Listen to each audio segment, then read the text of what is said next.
Hola, hola, buenas tardes, ¿cómo están? Les doy la más cordial bienvenida a todos los que vienen llegando a esta página de Alumbra MX, a este evento, a esta cita que tenemos el día de hoy. Vamos a dar unos breves minutitos para que vayan llegando nuestros participantes. Eh, Quiero agradecerle, por supuesto, a Alumbra esta oportunidad de platicar con ustedes y agradecer a toda la gente que previamente a este evento nos estuvo mandando sus preguntas. Vamos a tratar de darle respuesta a algunas de ellas y a aquellas que no nos dé tiempo de contestar, vamos de todos modos a tomarnos un tiempecito para que en la página de Alumbra o directamente con nosotros irlas contestando. ¿Cómo están? ¿Cómo están pasando su cuarentena? Espero que muy bien. Y qué bueno que esta cuarentena, algo positivo que nos ha permitido hacer es darnos esta oportunidad de allegarnos de información, de aprender cosas nuevas y, por ejemplo, como en estos espacios en que vamos a hablar de temas tan importantes que afectan a la niñez y adolescencia en nuestro país.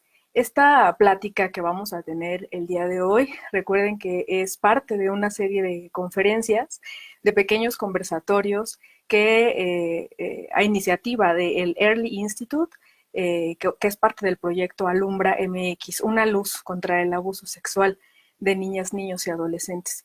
Y entonces el ciclo inició la semana pasada, donde estuvo el doctor Mario Arroyo, que nos platicó un poquito de el problema de la violencia infantil como un problema de seguridad y de salud pública. Y en adelante, pues, Early y Alumbra contactaron a varios expertos y especialistas en temas de niñez y adolescencia, que vamos a tener la oportunidad de estar platicando con ustedes algo de este tema tan importante. Les agradezco mucho su interés y su participación. Me presento. Soy Cintia González Telles Girón, soy coordinadora del Programa de Asuntos de la Niñez y la Familia en la Comisión Nacional de los Derechos Humanos, un área en la que nos dedicamos principalmente a la promoción y difusión de los derechos, damos pláticas, damos capacitaciones, vamos con profesores, con familias, y justo lo que queremos generar es un cambio cultural a favor de la niñez y una cultura de cero tolerancia hacia la violencia. Agradezco muy cumplidamente a Early Institute, a Abraham Madero, a Valeria González, a Dalia, a todo el equipo de Early que nos hizo esta invitación y que hoy hace posible que estemos platicando aquí. Esta charla que estamos iniciando es parte del primer ciclo de conferencias. Esperamos que se convierta en un ejercicio permanente para tener siempre contacto con todas y todas ustedes. Y hoy me toca compartir algunas reflexiones en torno a la importancia de la protección de los derechos de niñas, niños y adolescentes, obviamente enfocado mucho más a contrarrestar, a prevenir y atender la violencia contra ellas y ellos. Quiero hablarle para iniciar, para arrancar esta plática, quiero hablarte a ti, mamá, papá, cuidador, profesor, profesional, entrenador, enfermera, doctor, personal médico, cualquier servidor público o abuelas, abuelos, primos, hermanos, todos aquellos que tengamos contacto con niñas, niños y adolescentes, esta plática, este mensaje va dirigido para ustedes. Ninguna forma de violencia contra las niñas, niños y adolescentes es tolerable. No hay grado alguno que pueda justificarse. La violencia no es una forma de resolver problemas, mucho menos es una forma de educación o de disciplina. Los impactos que causa la violencia, las violencias en plural, porque vamos a ver que hay muchos tipos de ellas, causan un impacto profundo en el desarrollo de niñas, niños y adolescentes. Todas las violencias se pueden prevenir. No hay ningún tipo de violencia que no cause un daño. Todas las formas de violencia causan un daño en diferentes grados en la vida de niñas, niños y adolescentes. Todas las violencias se pueden prevenir y además se tienen que denunciar o se tienen que reportar. La responsabilidad de hacerlo, ojo, es de todas y todos, no corresponde nada más a una autoridad. Estos van a ser los puntos que vamos a ir platicando uno por uno en el desarrollo de esta plática. Bienvenidos, por favor, todos sus comentarios. No olviden que pueden hacer todas las preguntas que quieran en el chat de este Facebook Live y al final vamos a tener un espacio para poder contestarlas todas. Entonces, siéntanse en toda la libertad de hacer las preguntas, los comentarios que ustedes quieran. Vamos a empezar. La violencia contra niñas, niños y adolescentes desafortunadamente es un fenómeno global, no es propio de nuestro país. Sobre todo en la región de Caribe, de América Latina, perdón, y el Caribe está muy normalizada, está muy arraigada en las costumbres, en las culturas de las familias. ¿Por qué? Porque incluso por factores como la herencia se han transmitido de generación en generación métodos de crianza que utilizan principalmente la violencia y que no reconocen a las niñas y niños como sujetos de derechos, sino como objetos o pequeños adultos en potencia a los que tenemos que formar. Y a veces se piensa que no hay alternativas educativas, que tenemos que recurrir al golpe, a la nalgada, al chanclazo para ello. Entonces, es difícil porque nuestra cultura, eso sí, está muy arraigada. Les voy a compartir unos 4 datos estadísticos para que nos demos una idea de cuál es el panorama de las violencias que afectan a la niñez y adolescencia en nuestro país. El primero es regional. La CEPAL es la Comisión Económica para América Latina y el Caribe. En 2019 publica un informe en donde nos dice que el 66% de los niños menores de 15 años de edad, es decir, 2 de cada 3 de ellos sufren algún tipo de disciplina violenta, en el hogar. Esto quiere decir que los principales agresores son gente muy cercana a las niñas y niños, generalmente sus padres, sus abuelos, sus cuidadores. Asimismo, otro dato interesante es que el 48% de los niños menores de 14 años, es decir, 1 de cada 2, sufre castigo corporal en el hogar. Ahorita vamos a ver qué es esto. Y el 7% sufre formas de castigo muy graves, lo que incluye golpes en la cara o en la cabeza, ya sea con la mano o con diversos objetos. En México específicamente hay un dato muy revelador que publicó el Fondo de Naciones Unidas para la Infancia en 2017, UNICEF, que nos dice que el 63%, o sea, imagínense, más de la mitad de la población de niñas, niños y adolescentes en nuestro país sufre violencia en el entorno cercano. Igual me refiero a la familia, la escuela, en los ámbitos donde ellos se desenvuelven continuamente. Y de acuerdo al INE, al Instituto Nacional Electoral, la consulta infantil y juvenil que hicieron en el 2018, el 22.3% de niñas, niños entre 6 y 9 años dijeron que ellos han sufrido alguna forma de violencia en el último año, el 11% de los de 10 a 13 y el 11.7% de los de 14 a 17 años, todos han sufrido alguna forma de agresión. Las formas más frecuentes son las groserías, los golpes y las acciones que los hacen sentir mal. Estas cifras se las doy no para que nos alarmemos y transmitirles una desesperanza que no hay nada que hacer, al contrario, se las comparto porque quiero que esto sea un llamado para la acción, un llamado que nos permita ver, identificar que la situación es de atención, que amerita la atención más prioritaria en muchos otros pendientes que hay en este país, pero la violencia contra las niñas y niños es un fenómeno que tenemos que frenar. Para entrar en materia, una vez ya planteado este panorama, te vamos a platicar de qué es la violencia, cuáles son los tipos de esta, las consecuencias que tienen y su prevención. Acuérdense que esto es un repaso así como muy rapidito, entonces voy a ir corriendo, pero insisto, si se quedan dudas o tienen algunos otros puntos que no podamos desarrollar, los podemos platicar posteriormente.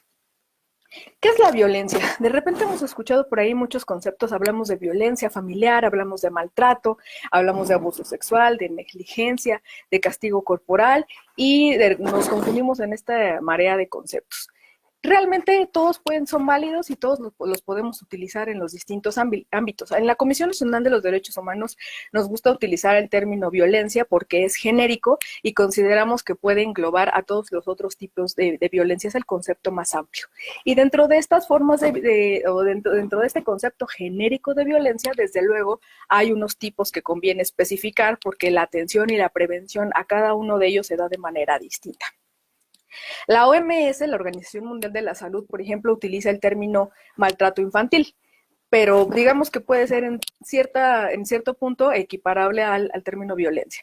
La violencia, nos dice la Convención sobre los Derechos del Niño, es toda forma de perjuicio o abuso físico o mental, descuido o trato negligente, malos tratos o explotación, incluido el abuso sexual. Es decir, la clave, lo que nosotros tenemos que saber es que la violencia en cualquiera de sus manifestaciones le causa un daño a la niña o niño. Puede ser directo, o sea, que ella o él están resintiendo los daños, o puede ser incluso una violencia indirecta, que se encuentre en la comunidad o en su entorno, en sus entornos más cercanos. Incluso la exposición continua a violencia familiar o la violencia que hay entre las parejas, cuando los padres tienen muchos conflictos o los familiares tienen muchos conflictos entre sí, esto también es una forma de violencia. La violencia es el resultado de una compleja interacción de muchos factores, tanto individuales, sociales y comunitarios.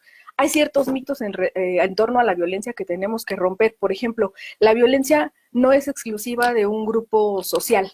A veces se cree que solo las familias pobres o que no tienen muchos recursos son las que violentan más a sus hijos. No es cierto. Los casos de violencia, que incluso pueden ser hasta los más graves, se dan en las familias de todos los niveles socioeconómicos. Es un fenómeno plenamente aceptado en nuestra sociedad, naturalizado, incluso y justificado. Muchas veces pensamos que no hay alternativas para educar a las niñas y los niños, no reconocemos su dignidad, desconocemos lo que va pasando en las distintas etapas de desarrollo, y por eso nuestro reto es lograr un cambio cultural. A veces se necesita llegar tan profundo al interior de lo que está pasando casi en la psique de las madres y los padres para lograr transformar este cambio cultural de dejar atrás la violencia contra niñas, niños y adolescentes. Y por supuesto que hay alternativas. Vamos a platicar más adelante de eso. Las violencias, además, afectan de manera muy distinta a los diferentes grupos de niñas, niños y adolescentes. Cuando hablamos de niñez y adolescencia, recuerden que obviamente no todas las niñas y niños son iguales. No es lo mismo cómo afecta la violencia sexual a las niñas y los niños, por ejemplo. Generalmente las niñas son en mayor número víctimas de violencia sexual y los niños lo suelen ser menos. Cuando hablamos, por ejemplo, de explotación laboral, suelen ser los niños los más afectados. Los niños con discapacidad, los niños indígenas, los niños migrantes, los niños que se encuentran en centros de asistencia social, que no tienen familia, los niños que viven que son jornaleros agrícolas, que están en zonas de alta marginación, son mucho más vulnerables y son mucho más susceptibles a los riesgos que implica la violencia. Entonces, el tratamiento tiene que ser diferente y considerando las características particulares de cada uno de ellos. Y algo muy importante que tenemos que tener en cuenta sobre la violencia es un delito y es un delito que amerita sanción. Obviamente no se va a sancionar igual una nalgada o algunos golpes que se le den a las niñas y los niños, no se van a ir a la cárcel por eso, desde luego. Bueno, todavía no, porque déjenme decirles que ya hay iniciativas para que se tipifique el castigo corporal y sea sancionable. Pero obviamente conforme se causen lesiones e incluso hasta la pérdida de la vida de una niña o un niño, pues obviamente va a haber sanciones y va a haber una responsabilidad penal, además de que se pueden perder los derechos de patria potestad, de guardia y custodia que tenemos sobre las niñas y los niños. Vamos a hablar entonces, ya teniendo este panorama como de los mitos de la violencia, qué es, y entendiendo que entonces es válido si nosotros decimos maltrato, violencia, la clave es que causa un daño a la vida de la niña o niño. Hay dos tipos, digamos, dos grandes clasificaciones de violencia. Está la violencia directa, que les comentaba, que es la que puede afectar directamente, es decir, en el cuerpo, en la psique, en el desarrollo de una niña, niño o adolescente determinado, y la indirecta, que es la que ellos pueden sufrir, por ejemplo, a través de los medios de comunicación, a través de las redes sociales y todas estas tecnologías de información y comunicación que hoy tenemos tan al alcance y que, por ejemplo, hoy durante o actualmente durante esta pandemia donde tenemos que estar mucho tiempo en casa, desafortunadamente se han incrementado los reportes de abuso sexual y otros delitos cibernéticos de acoso hacia las niñas, niños y adolescentes. Teniendo en mente que es directa e indirecta, de ahí podemos obtener como una tipología de la violencia más común. Que sí quiero dejar en claro que esto es nada más enunciativo, o sea, puede haber muchos más otros tipos de violencia, pero estos son como los más generales, donde podemos ir englobando después específicamente cada tipo de violencia.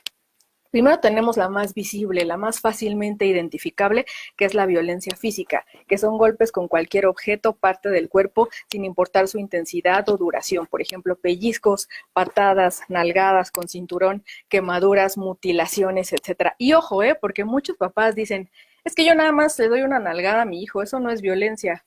mamás, papás, cuidadores, primos, abuelos, hermanos, todos los que están viendo esta transmisión, tienen que saber que eso es violencia y es una conducta que atenta contra la vida de sus hijas e hijos, que les va a quedar una cicatriz, una marquita ahí. Tenemos también la violencia psicológica, que tiene que ver con esta que no tiene impacto físico, pero que se traduce en conductas de rechazo, intimidación, humillación, descalificaciones, burlas, poner apodos, decirles que son inútiles, que son tontos, que son incapaces. La violencia sexual, que es cualquier tipo de actividad sexual a la que sean sometidas las niñas, niños y adolescentes, perpetradas ya sea por familiares o por personas que habitan en el mismo domicilio o por terceros ajenos a la familia. Tenemos el trato negligente o los descuidos, las omisiones. Ustedes recordarán este famoso caso del niño Anthony, que lo encontraron en una casa de la Ciudad de México sin comer, en estado de desnutrición, encadenado, sin ningún tipo de cuidado. Esa, en parte, además de ser violencia física, también es un descuido, un tipo de violencia de negligencia u omisión de cuidados. Y las formas extremas como de explotación infantil, como pornografía, como explotación sexual.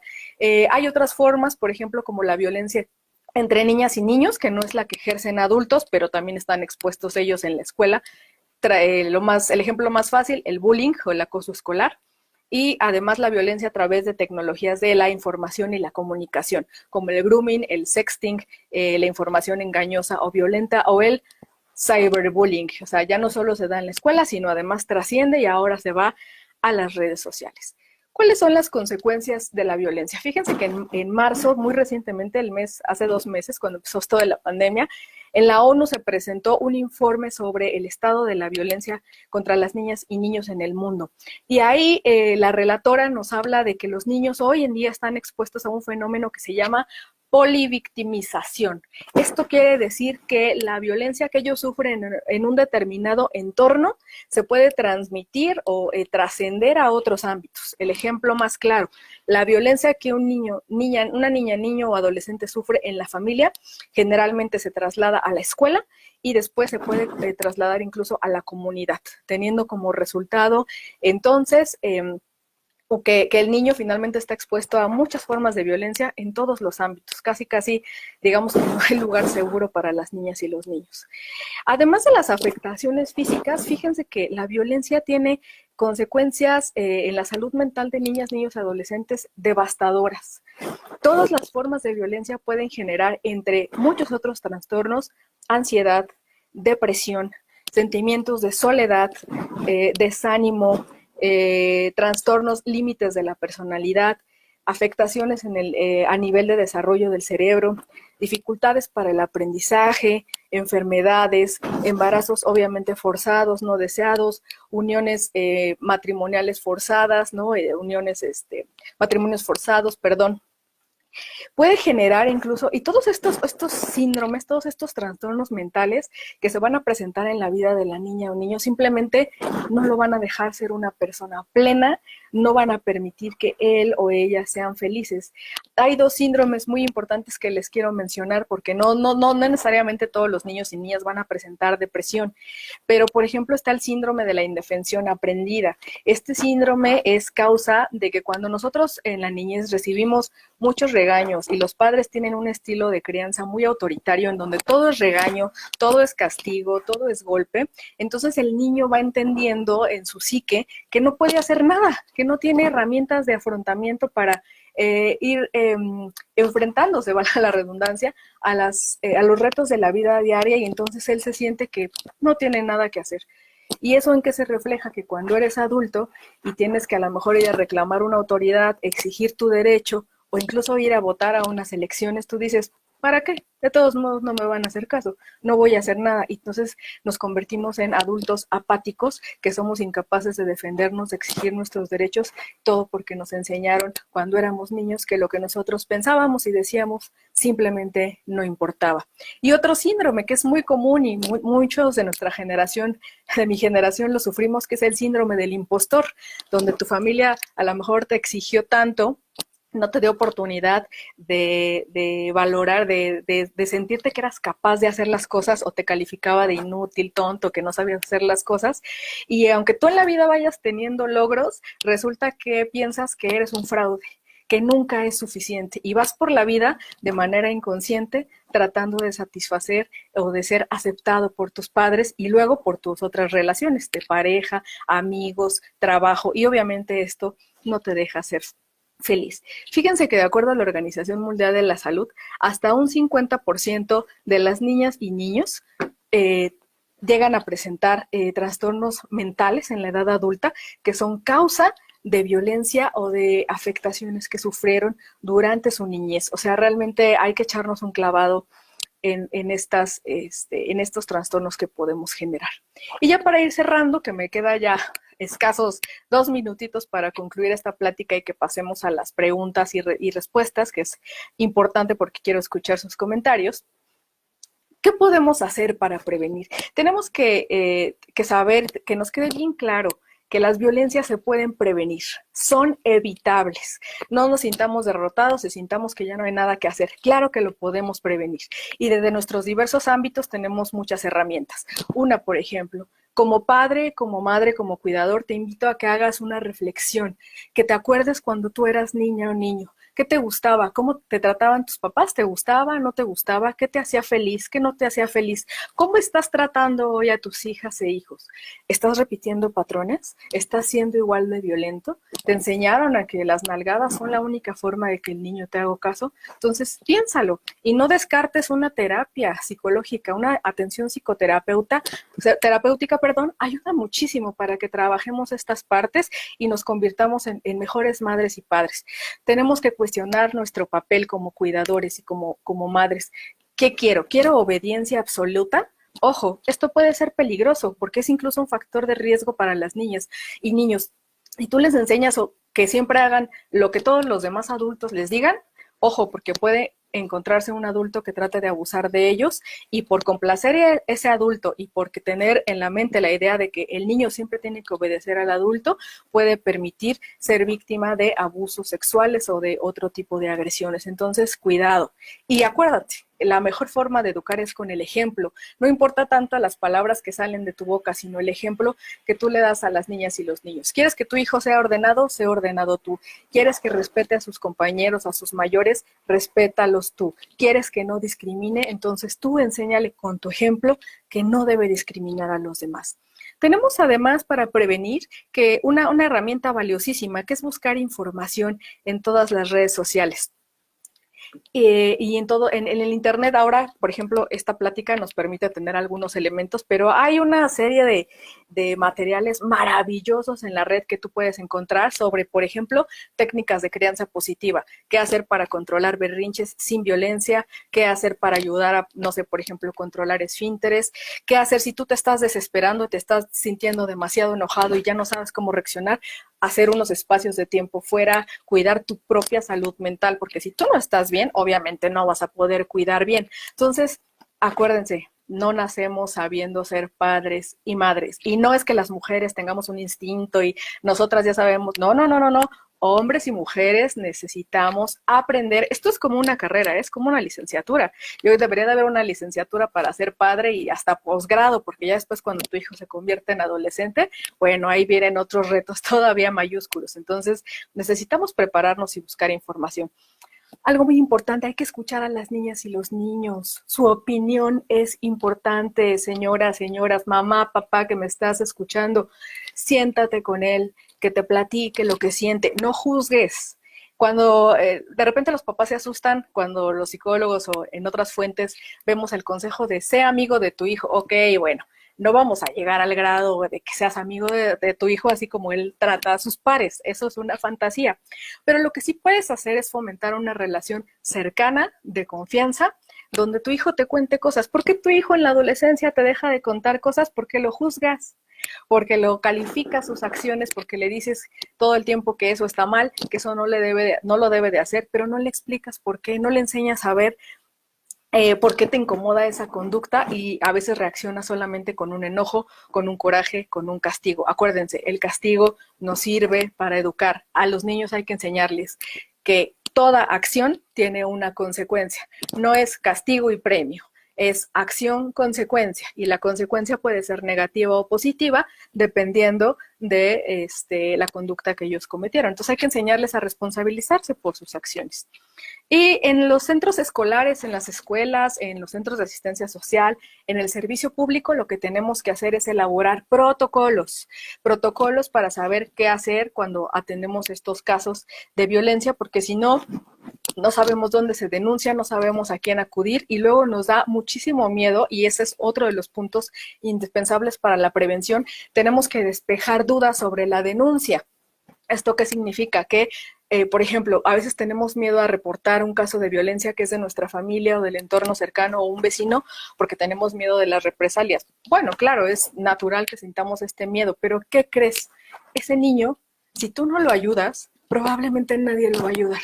Y si tú sigues pensando que la violencia es cosa de las familias y que los trapos sucios se lavan en casa, tú le puedes estar dejando a un niño a que sufra las graves consecuencias de la violencia que hemos platicado el día de hoy.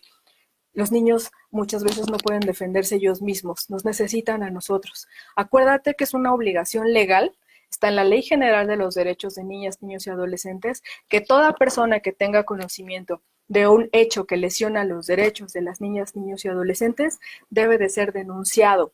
Si tú tienes miedo de hacer una denuncia, tú le puedes pedir a la autoridad, que es la Procuraduría de Protección de Niñas, Niños y Adolescentes, hay una federal y una en cada entidad federativa, que tus datos sean reservados como confidenciales y si no, también a través de la Comisión Nacional de los Derechos Humanos en el área en que tu servidora trabaja, nos puedes hacer llegar vía correo electrónico, que ahorita se los van a proporcionar aquí en el chat, tu reporte y nosotros hacemos el reporte a la autoridad correspondiente como si se tratara de un reporte que nosotros estamos generando sin compartir los datos de la persona que denuncia. Además, no debes de tener miedo porque a veces se piensa que si denunciamos van a separar al niño de su familia. Esto no ocurre siempre en todos los casos. Hay casos en que solo se necesita una orientación o un acompañamiento para que cese la violencia. Se va a separar al niño solo cuando esto sea indispensable, cuando de plano corra riesgo su vida y cuando ya no pueda estar dentro de la familia. Entonces, aunque tú pienses que no va a pasar nada y que no va a funcionar, créeme que habemos muchas personas comprometidas y que damos seguimiento a los casos y nos comprometemos hasta asegurarnos que las niñas y niños están bien. Tú como adulto, recuerda, tienes recursos para defenderte. Puedes tener un abogado, puedes buscar cómo protegerte, pero una niña, niño o adolescente no. Ayúdanos, por favor, a cambiar la vida de millones de niñas y niños en este país.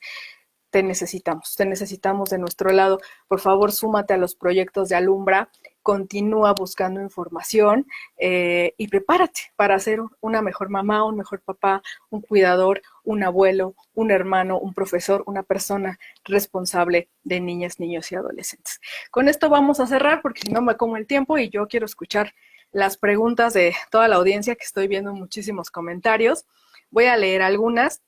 La psicóloga Andrea Soto, buenas tardes. ¿Dónde salen estos números? Supongo que se referirá a los datos que di al principio. Son de la Comisión Económica para América Latina y el Caribe. Ellos hacen un mapeo, recogen datos, por ejemplo, de los reportes que se hacen en las Procuradurías de Protección, en las comisiones de derechos humanos, en los ministerios públicos y en los ingresos a hospitales y centros de salud. De ahí se van obteniendo y se hacen estos sistemas de compilación. ¿Dónde podemos encontrar los datos de violencia según el grado de ingresos? Justamente en este estudio de la CEPAL, aunque no es específico de México, ahí viene una gráfica, se lo voy a pasar a Early para que se los puedan publicar, y ahí viene una gráfica donde nos habla de las diferencias entre el nivel de ingreso y ¿qué creen? En México está prácticamente el mismo nivel de violencia en el decil más alto de ingresos que en el decil más bajo, es decir, en la población menos favorecida o con menos recursos que con los que tienen ingresos muy altos. Hola, dice Elena LM, gracias Elena. Hola, ¿cómo saber si mi hijo es maltratado ya que él no me quiere decir nada? Esta parte es súper importante. Fíjense que hay algunos indicadores en donde nosotros nos podemos ir dando cuenta si nuestros hijos sufren violencia en la escuela, en un centro de cuidado, a lo mejor en un lugar donde practican una actividad deportiva.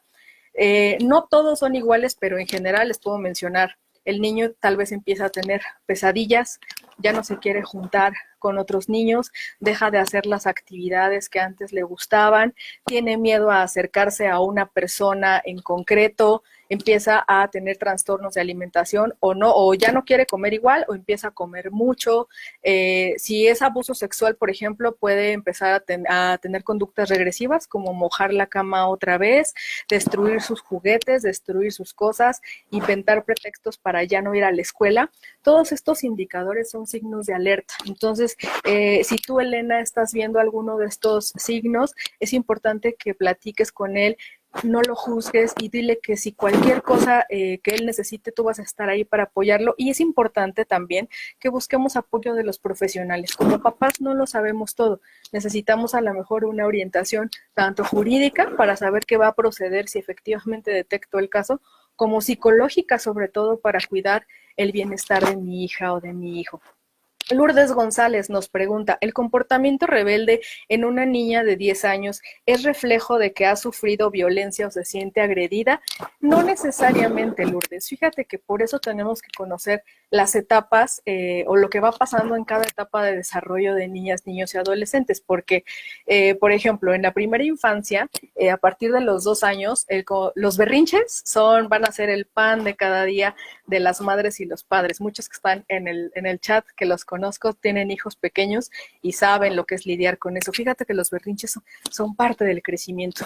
A los 10 años tienes una preadolescente en casa. Entonces, cuidado, porque la chica va a comenzar a marcar límites entre la relación que antes tenía contigo y en búsqueda de su propia individualidad. Acuérdense, la edad no es determinante, ¿eh? Tiene que ver con el grado de desarrollo individual que tienen niñas y niños y adolescentes. Cada uno es diferente y va teniendo un diferente grado de desarrollo. Entonces, no te alarmes, no necesariamente tiene que ser producto de que ella se sienta agredida o está violentada, sino puede ser que está entrando a la preadolescencia, pero sí es conveniente que la observes, platiques con ella y veas si identificas otros factores que te puedan dar estas alertas o que te pongan en riesgo. Importante, muy importante, supervisar redes sociales, actividad en Facebook, en Twitter, para saber con qué amigos tiene, etcétera. Steph Galicia nos pregunta si un adolescente está siendo violentado psicológicamente por su mamá, que también ha cursado violencia. Entiendo como que la mamá también ha sido víctima de violencia, pero el adolescente está recurriendo a uso de alcohol a escondidas y amistades inician a ofrecer marihuana. Y la mamá no acepta ayuda porque no cree en la psicología. Esto es muy común. ¿Cómo se puede intervenir antes de que sea más tarde? El adolescente ya se observa desensibilizado. Claro, en este caso, por ejemplo, tú misma podrías hacer el reporte a nosotros o a la Procuraduría de Protección, pedir que se mantengan tus datos como confidenciales y reservados. Lo que sí necesitamos es por lo menos la dirección, ya sea de la casa del adolescente o la escuela a la que va. Digo, ahorita por el tiempo de COVID sabemos que no está en la escuela, pero si no tuvieras algún otro dato, pues por lo menos la escuela o a lo mejor es amigo de tu hijo, algún dato que nos permita localizarlo. Y nosotros pedimos a la Procuraduría de Protección que se haga la intervención. ¿Qué hace la Procuraduría? Brevemente, hace una visita de trabajo social, evalúa cómo están las condiciones de vida del niño, si efectivamente está siendo víctima o no de violencia, y a partir de eso elabora un plan de restitución de derechos. Entonces dice, bueno, el niño está iniciándose en el consumo de esto, entonces vamos a canalizarlo a un lugar donde le puedan dar tratamiento contra las adicciones, o a la Secretaría de Salud, o vamos a apoyar a la mamá, vamos a tratar de hacer un acercamiento para sensibilizarla, y si no, vamos a buscar otros familiares que mientras se puedan hacer cargo del niño en lo que logramos que la mamá tenga una rehabilitación, porque esto es muy común, fíjense, y hay que ser cuidadosos con juzgar la situación de las personas. Las mujeres que sufren violencia, sobre todo tengo que decirlo, las mujeres que son de pareja o de familia, este tipo de violencia de género, a veces no nos podemos dar cuenta que estamos en este círculo. La mayoría de mujeres en este país hemos sido víctimas de una forma u otra de la violencia de género, y cuando tú estás atrapada en esta situación, en esta espiral de la violencia que no tiene fin, a veces no te das cuenta que tu comportamiento está afectando a tus hijas e hijos. Entonces, no veamos a la mamá como mala, sino también tenemos que comprender que ella ahorita tal vez no tiene las herramientas para apoyar a su hijo. Por eso, nosotros, si estamos enterados del caso, sí tenemos que hacer un reporte y acercarnos a la autoridad para que pueda haber una intervención. Joaquín Fuentes dice que el artículo 4 constitucional dice que todos los niños tienen derecho a la satisfacción de sus necesidades de alimentación, salud, educación y sano esparcimiento. Si alguien como padre no cumple con esas responsabilidades, ¿sería tomado en cuenta como violencia? Claro, podría ser una omisión de cuidados. Si hay padres que no proveen, por ejemplo, alimentos, que no cuidan a sus hijos, que no los llevan a la escuela, puede ser una omisión de cuidados. Entonces, sí es importante que lo sepamos. Marcela Cruz, ¿cuáles son los síndromes que produce el maltrato? Dependiendo del tipo de violencia, por ejemplo, en este informe del relator de Naciones Unidas, nos platica que, por ejemplo, te voy a poner nada más un ejemplo, las violencias en general, física, psicológica, sexual, aumentan el riesgo de enfermedades mentales como depresión, trastorno de estrés postraumático, tentativa de suicidio, trastorno límite de la personalidad, que son estas personas o este trastorno lo que hace es que impacta la forma en que piensas y sientes acerca de ti mismo, incluye problemas de tu autoimagen, la dificultad para manejar las emociones y el comportamiento, hay ataques de ira, son estos niños o estos adolescentes que ya no te hacen caso, que están rebeldes, que simplemente no te escuchan. Puede haber otras patologías, psicopatologías, es decir, enfermedades mentales en la edad adulta, como el trastorno del estado de la conducta, los trastornos asociados al uso y abuso de alcohol y drogas. Incluso se ha comprobado, hay estudios que comprueban que la violencia dificulta que los niños puedan sentir empatía y compasión hacia otras personas. Lo vemos simplemente todos los días en redes sociales cuando escuchamos las historias de las personas migrantes que a diario ingresan a nuestro país, cómo toda la gente se les va encima con comentarios racistas, discriminadores, etcétera. Ya no sentimos empatía por lo que le pasa a las otras personas. Puede ser también una de las consecuencias. Den Aguilar dice, en tiempo de la pandemia, en donde las presiones económicas y sociales generan alto nivel de estrés en padres y madres, ¿qué mecanismos podemos desarrollar para ayudarlos y favorecer la crianza positiva? Esto que preguntas es súper importante porque hoy vivimos una situación de crisis, o sea, esta es una situación anómala y de repente los recursos que veníamos manejando ya no nos son tan efectivos porque además estamos en el home office, estamos conviviendo con la pareja, y estamos atendiendo al hijo y estamos sacando al perro y estamos cocinando, entonces estamos en un estado de histeria. Primero tenemos que calmarnos. Yo te recomiendo muchísimo buscar una línea de apoyo de contención psicológica. Eso es lo primero, porque si no me tranquilizo yo, si no trato de estar ecuánime yo, entonces, bueno, eso se va a volver complicado. Y buscar asesoría profesional. De momento, contención, con que hagas una llamada a las líneas, por ejemplo, que tiene la Universidad Nacional Autónoma de México o el Consejo Ciudadano, ahí primero te relajas y te tranquilizas. Y ya después que estés bien, puedes empezar un apoyo psicoterapéutico ya más en forma, que te ayude a procesar esto, a gestionar estos sentimientos que estás teniendo, esta angustia. Hablar con amigos, hablar con familiares es algo que, de hecho, yo he recurrido a ello porque yo también me he sentido como muy estresada en estos días. Te sirve mucho escuchar esa opinión de esa gente. No te aísles con tus problemas. Acuérdense que no estamos solos, necesitamos de todos para resolver nuestros problemas. Eso ayuda muchísimo. Y dos, se han estado publicando muchísimos documentos en internet de organismos como UNICEF, como Save the Children, como Early. Nosotros en la Comisión Nacional de los Derechos Humanos hemos publicado varios materiales que tienes que echarte una leída ahí para estos tiempos de crisis, encontrar nuevas herramientas para gestionar el tiempo de las niñas y los niños.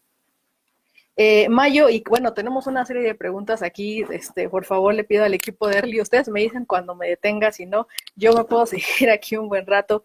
Mayo y Cal, saludos querida Mayo, pregunta, ¿qué pasa con niños, niñas y adolescentes en situación de migración? Sus casas son albergues, estancias, como sociedad, ¿qué nos toca? Para empezar, es una pregunta muy compleja, Mayo. Sabemos que tenemos que hacer muchísimas acciones, pero creo que primero como sociedad es no desconocer que existen estos problemas. Dejar de pensar que como no son mis hijos, a mí no me corresponde y que pobrecitos niños, pues sí la están pasando mal, pero pues yo no puedo hacer nada. Puedes hacer mucho. Por ejemplo, si tú ves a niños que están en la calle pidiendo dinero o que se ve que no están en condiciones favorables, puedes hacer un reporte a la Procuraduría de Protección. Puedes buscar sumarte a las diferentes iniciativas de organizaciones de la sociedad civil para hacer donaciones, para apoyarlas, porque ellas trabajan muchísimo en campo, y entonces con a veces 10 pesos, 20 pesos, lo que sea que tú puedas aportar, o a veces solicitan donativos en especie. Créeme que con eso puedes hacer gran diferencia. Ahí mucha de la responsabilidad también es de las autoridades. Las autoridades, la verdad, tenemos que ponernos ahí las pilas, tenemos que ir a atender los reportes, tenemos que ir a investigar, tenemos que presionar para que estos grupos puedan ser incorporados a los programas de apoyo que tiene el gobierno, tanto federal como locales, y tenemos que apoyarlos en todo lo que podamos. No se requiere, digo, tú no y ninguno de nosotros solos vamos a poder resolver el problema. Sin embargo, yo pienso que hay muchas pequeñas acciones que podemos hacer. Por aquí vi otra, Tere Escorza, ¿cómo estás, Tere? Gracias por estar. Dice, cuando se trata de una persona con discapacidad, un niño, si el padre no le prevé de las ayudas técnicas funcionales, podemos considerarlo agresión por omisión. Aquí habría que ver el caso. Fíjense que aquí, tratándose de violencia, tenemos que ser muy cuidadosos y verlo caso por caso. Sin duda, tanto papá o mamá tendrían la obligación de proveerle al niño las mejores condiciones posibles para su desarrollo. Si la causa es fundamentalmente la falta de recursos económicos, habría que ver si es de verdad cuestión que el padre no quiera dar o no pueda dar. En el caso de que no pueda dar, se podría buscar apoyo con las autoridades para ver de qué forma se podría conseguir el financiamiento o con organizaciones de la sociedad civil. Ahora, si no quiere dar, entonces creo que sí sería parte de que podría ser incluso una demanda ante los tribunales para que el padre cubra la pensión alimenticia y que se incluya en esa pensión los gastos que se requieren para que el niño o niña pueda contar con este apoyo funcional. Pero insisto, tendríamos que analizarlo así como en casos particulares. Yari RB dice, ¿cómo puedo ayudar o intervenir si identifico un caso de violencia, ya sea en mi entorno familiar, en la escuela o en otro entorno en el que me desenvuelvo? Haciendo este reporte, Yari, comunicándote con las autoridades, en este caso les hago la invitación a todos los que nos están viendo que se comuniquen a la Comisión Nacional de los Derechos Humanos, al área de Asuntos de la Niñez y la Familia. Al final ahorita les doy los correos y los datos de contacto y hagan ese reporte, ese caso que ustedes tienen. Yo sé que es difícil porque a veces se trata de nuestra propia familia.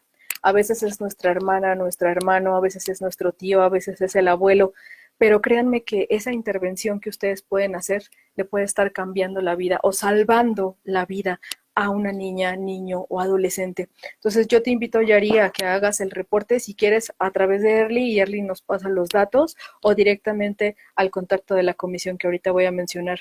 Norma Alejandra Pandita. Hola, buenas tardes. Uno de los problemas de violencia contra los niños es el extremar las situaciones, es decir, minimizar que un niño se acostumbre a una mala relación con sus padres o el hecho de que existen niños que por una nalgada ya esté demandando. Si bien se tiene el derecho al desarrollo de un medio ambiente sano, libre de violencia, ¿cómo un niño, cómo un niño va a distinguir si toda su niñez se desarrolló con una familia en donde se faltan al respeto o cualquier otro tipo de violencia? Entiendo más o menos, si no me corriges, Norma Alejandra, que lo que quieres decir es que es difícil que el niño diga, es que mi papá me violenta, si él toda la vida ha sido tratado de esta manera.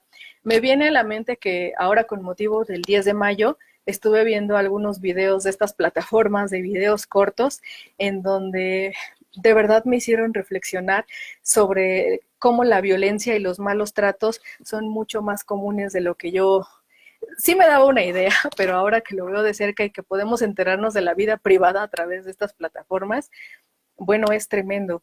Cientos de videos en donde festejando a las madres o aludiendo el Día de las Madres, pues grababan a sus mamás o a sus papás sorprendiéndolo, haciéndoles bromas o poniéndoles canciones para que bailaran.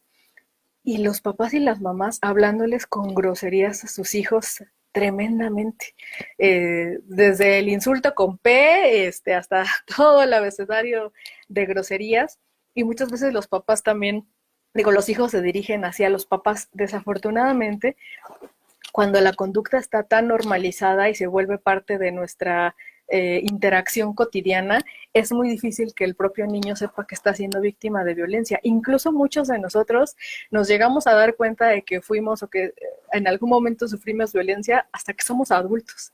Y entonces en ese momento es cuando nos empieza a caer el 20 o cuando ya tenemos hijos y nos damos cuenta de que estamos replicando ciertos patrones, empezamos a decir, híjole, chin, entonces quiere decir que cuando mi mamá me aventaba la chancla me estaba violentando, entonces cuando mi papá me daba de cinturonazos era violencia, o cuando mi mamá me agarraba con el cable de la plancha, eso también, o cuando mi abuela me ponía hincado con 2 tabiques aquí de castigo porque yo de plano era un niño súper mal portado, me estaba violentando.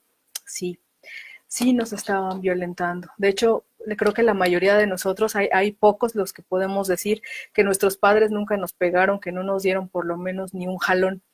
Pero si la familia no se puede dar cuenta de ello, si el propio niño, niña, adolescente no se da cuenta de ello, tú, Norma Alejandra, tú, Mayo, tú, Tere, tú, Carmen, Mario, Aurora, todos los que están en el chat, sí nos podemos dar cuenta. Si nosotros que tenemos ya un poquito más de información y que siempre buscamos cómo podemos ayudar a la niñez y adolescencia, entonces tenemos chance de identificar estas situaciones. A veces como maestros, por ejemplo, en el tema de las escuelas, híjole, los maestros son una pieza clave determinante para identificar casos de violencia, porque ustedes pasan muchísimo tiempo con las niñas y los niños, entonces ustedes pueden medir su comportamiento, ver si hoy están más tristes, si hoy están más alegres, conocen a los papás, van conociendo su historia, y entonces ustedes como profesores le pueden salvar la vida a un niño, créanme, esto es súper importante. Nosotros hemos tenido casos donde valientes maestras y maestros han denunciado casos de acoso escolar, donde incluso sus propios directores no querían actuar, y al final ellas actuaron y se pudo salvar a niñas, niños y adolescentes. En otros casos, si nos quedamos callados, si nosotros identificamos la situación de violencia y no decimos nada, entonces los niños, créanme que están a veces hasta en riesgo de perder la vida. Les cuento un caso muy rápido en la comisión y que de hecho fue motivo de una investigación oficial por parte de este organismo hace ya algunos años. Había un niño que sufría muchísimo acoso escolar y bullying, acoso escolar o bullying, es lo mismo, es sinónimo en la escuela. Y este niño empezó a presentar trastornos de sueño, pesadillas, empezó a bajar su rendimiento escolar, etcétera. Y el niño empezó a tener gastritis, o sea, enfermedades como de persona de 30 años, gastritis, colitis nerviosa, o sea, inflamación intestinal, etcétera. Lo llevaban al hospital un número reiterado de veces cuando el niño entraba como en estas crisis, y pues nadie le preguntaba qué tenía, o sea, pensaban que la enfermedad, pues no sé, venía de la nada, o sea, era hereditario, se estaba originando. O sea, imagínense un niño de 10 años con gastritis y colitis nerviosa. Hasta que un día un personal de enfermería platica con él y todo, y el niño dice que lo molestan mucho en la escuela, que le dan de patadas, que se burlan de él, que le dicen apodos, que lo aventaron contra la pared, etcétera. Y el enfermero nada más le dice, que incluso lo que había pasado es que un niño le había sumergido su cabeza en el sanitario y le había jalado la palanca. Y bueno, el enfermero nada más le dijo como que, pues, híjole, pobrecito, échale ganas, y no se recurrió o no se hizo ninguna intervención en la escuela. Entonces, desafortunadamente, el niño sale del hospital, se vuelve a integrar al ambiente escolar y desafortunadamente el niño tiene una crisis muy grave y fallece. En este caso, si hubiera habido una intervención por parte de la autoridad, si hubiera existido un reporte a tiempo, si se hubiera hecho una intervención en la escuela, se hubiera podido salvar este niño. Y ojo, ahí hubo responsabilidad tanto del personal escolar, porque no pueden decir los directores y los profesores y las profesoras que no saben cuando pasan estos casos. Ustedes lo saben, sí los detectan, sí los identifican. Y obviamente hubo responsabilidad y se tuvo que hacer las investigaciones correspondientes para la del director de la escuela, el profesor que sabía y el personal médico y de enfermería que aún detectando los indicadores de esta posible violencia no hicieron el reporte que era necesario. Entonces, Esa es la importancia de la protección eh, de niñas, niños y adolescentes. Si nosotros no hacemos algo, si nosotros no actuamos, aunque sea en nuestro pequeño ámbito de intervención, nunca vamos a cambiar. De verdad les hago un llamado a que nos unamos, los necesitamos. Empecemos por algo tan pequeñito como hacer pequeños cambios en nuestro entorno, en nuestros patrones de crianza como mamás, como papás, como cuidadores. Sí se puede y por supuesto cuenten el apoyo de profesionales como los que trabajan en Early Institute, como los que forman parte de este proyecto maravilloso Alumbra MX y nosotros desde la Comisión Nacional de los Derechos Humanos con todo lo que les podamos apoyar. Quiero recordarles ya para finalizar esta plática agradecerles por su paciencia, nos extendimos un poquito, pero hubo muy buenas preguntas. Espero que la información que les brindamos fue de utilidad, que los motive a iniciar estos cambios y los invito a que le den like a la página de Alumbra MX, que estén muy, muy pendientes de las siguientes conferencias que se van a llevar a cabo las siguientes semanas. El 27 de mayo vamos a tener a la licenciada Romy Patricia Acosta de Fundación Juconi y el 27 de mayo vamos a tener la participación de la División Científica de la Guardia Nacional y muy importante sobre temas de ciberseguridad de nuestras niñas, niños y adolescentes. Pues cuídense mucho, trataremos de dar respuestas a todos los comentarios que hicieron en el chat. Y les menciono rápidamente el correo donde nos pueden escribir para dudas, orientación jurídica, es asuntosdelafamilia@cndh.org.mx. Tal vez el equipo de Early se los va a poner por ahí. Me dio mucho gusto conocerlos. Nos vemos hasta la próxima. Cuídense mucho.